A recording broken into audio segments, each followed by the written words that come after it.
gani ulipewaga shule? Cheo gani ulipewa shule? Ameoga cha ndimu kwenye michezo. Yaani cheo gani? Ushakuwa monitor? Mimi siwezi kuwa monitor. Umeona sasa? Siwezi kuwa monitor. Unajua sifa ya kupewa monitor? Sifa ya monitor ni kiherehere. Kwa zamani kwa nini bwana? Ukiona mtu kapewa monitor jua alikuwa ni snitch. Yaani siku zote zamani monitor, head prefect, wengi wao wanaoga ni masnitch. Wanatugeuka wanaenda kutusema kwa walimu ili wapate vyeo. Kwani uongo? Na wenyewe hata darasani waga wengi wao sio bora. Kwenye unoko, wengi wao kwenye unoko.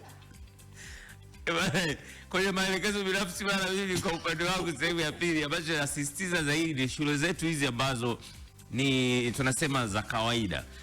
Tunasisitizwa sana usafi.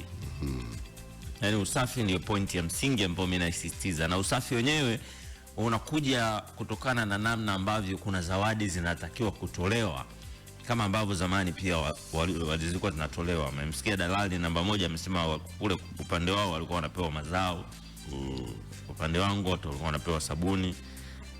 Lakini tuangalie, tujifunze kubalance, kwa sababu hizi shule za kisasa tunaona namna gani mtoto anaondoka msafi, anarudi msafi.